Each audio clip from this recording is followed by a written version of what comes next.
Dubai, a city where the skyscrapers touch the sky and the ambitions soar even higher. There, in the heart of endless opportunities, I was not just living, I was thriving. I was a healthy 30-year-old woman who, like everyone else, not only loved life, but was full of life. I enjoyed yoga, bowling, volleyball, salsa. I was balancing well between my full-time job at Dubai International Financial Center and my full-time studies at American University in Dubai, finishing my degree in management and marketing. But before I completed that very last course in the final semester, something was amiss. The symptoms started growing really slowly. It was almost unnoticeable. It was easy to think that it was due to my busy schedule and stress of my commitment. But as days passed, the symptoms grew and grabbed my attention. It was as if my body was sounding alarm, warning me that something is really wrong. Until one morning, I woke up to find myself in someone else's body. I started feeling that my right hand is really weak. It escalated to my right leg. I couldn't walk without falling. And then I started falling and broke my teeth and sustained so many injuries. From the time that I noticed that something was seriously wrong to the time that I was almost bedridden, it was a matter of 3 months. My whole life was seemingly over. I took leave from work. I took leave from studies, not knowing whether I could go back. I disappeared from my community and my network because I just didn't want them to see me like that and feel sorry for me. Seeking answers, I consulted the best doctors. And guess what?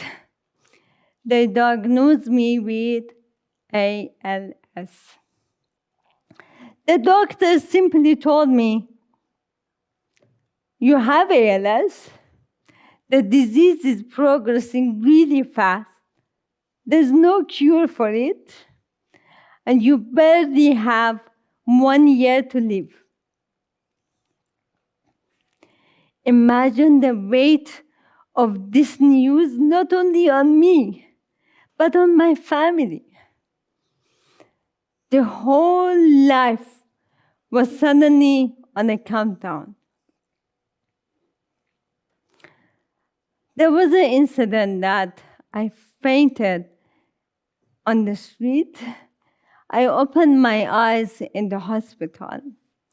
My mom looked into my eyes and told me, Ziba, if you don't want to live for yourself, live for me. Because if you die, I will die.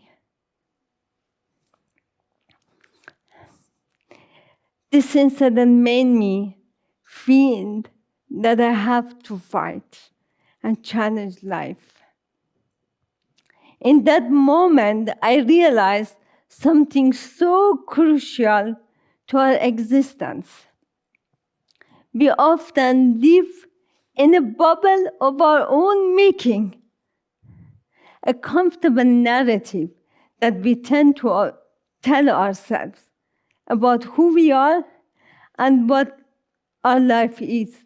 But when life throws that undeniable truth at you, you're faced with two choices.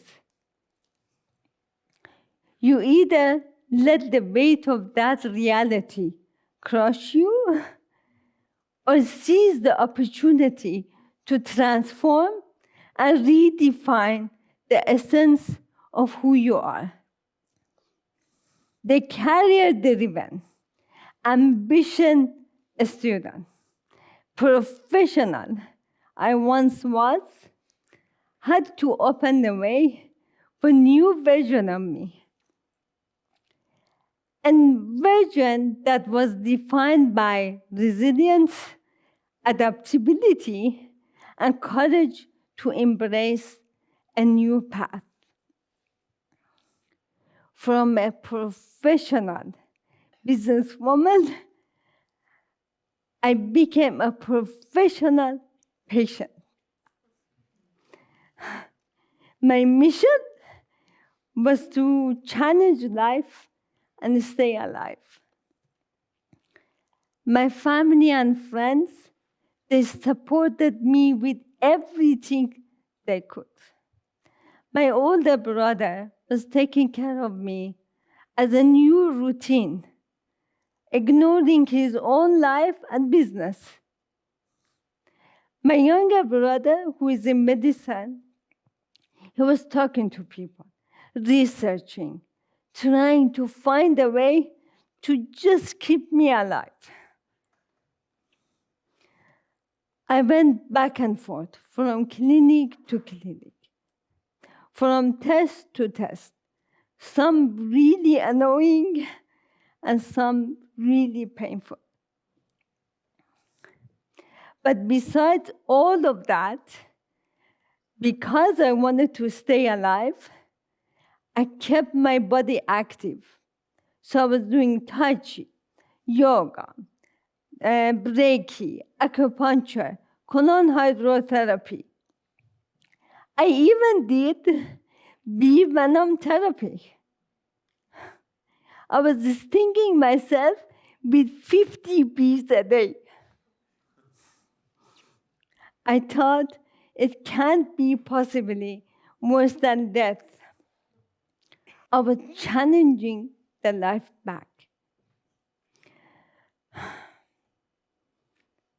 And so I did something that honestly, I surprised myself. I headed back to school. Despite my illnesses, that very last course, I finished it and I graduated.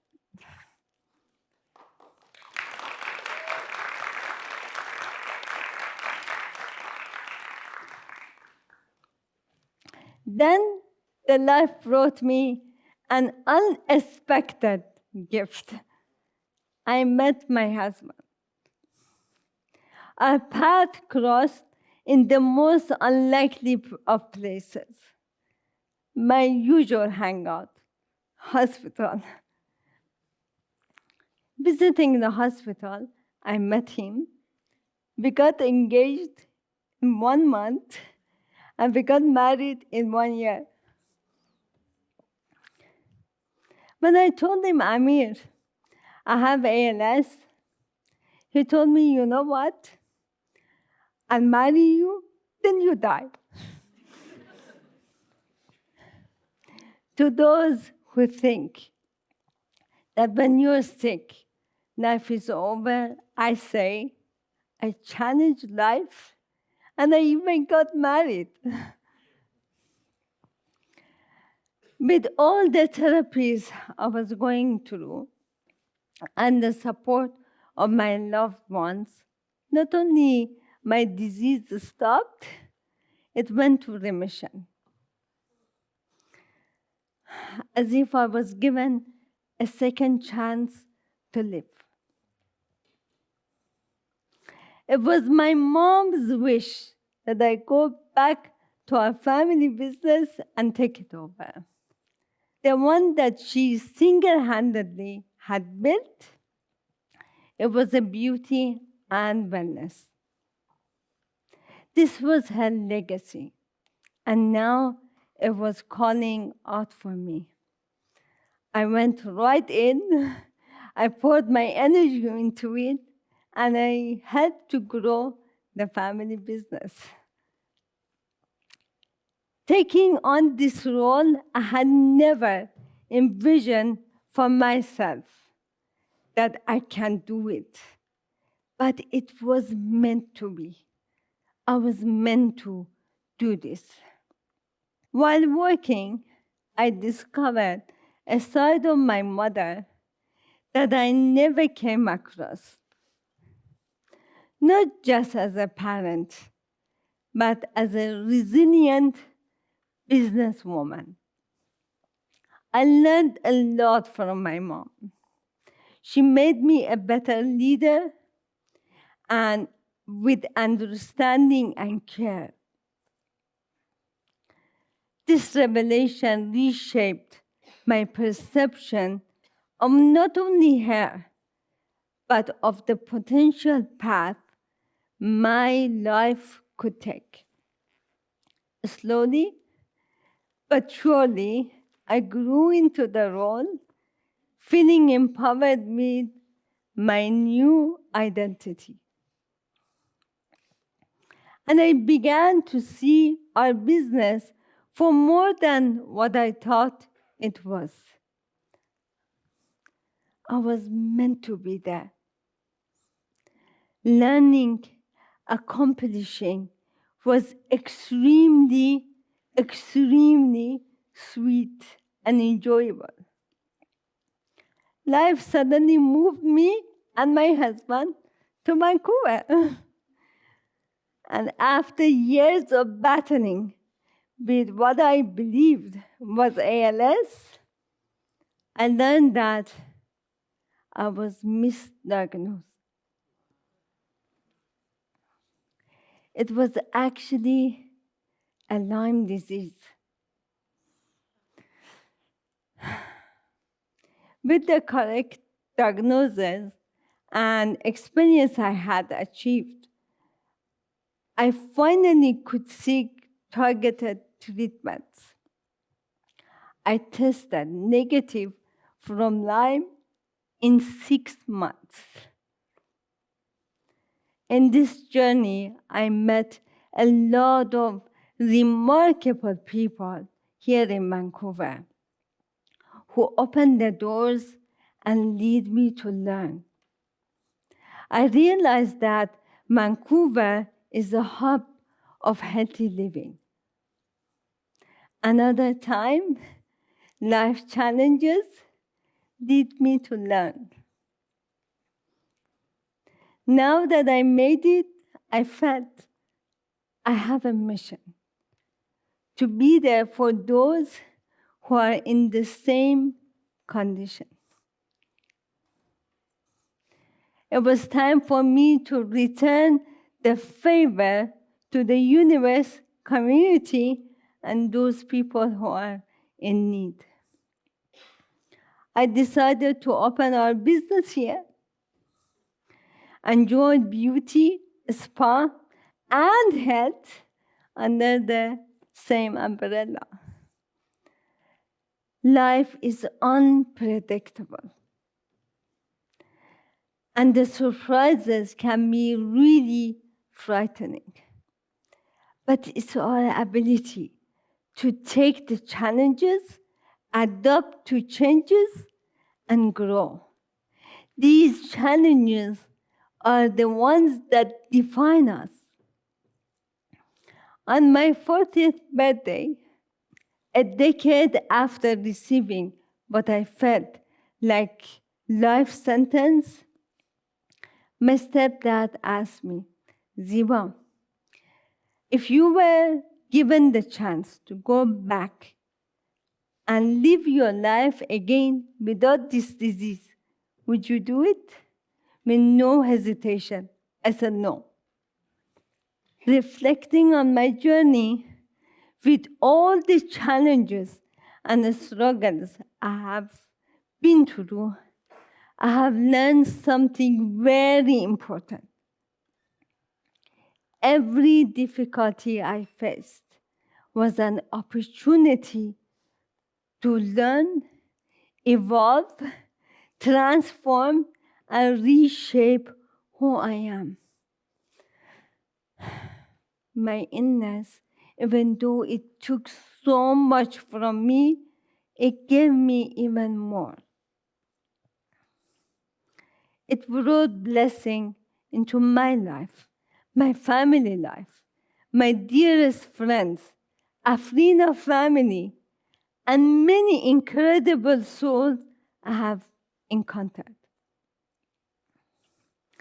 I have embraced many roles, from aspiring student to an ambitious professional living in Dubai, to a resilient warrior against the misdiagnosed, to dedicated daughter stepping into her mother's shoe.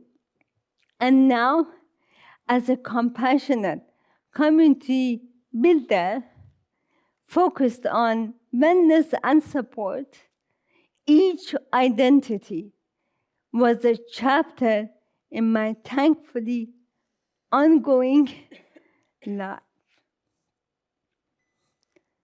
I want to tell you all,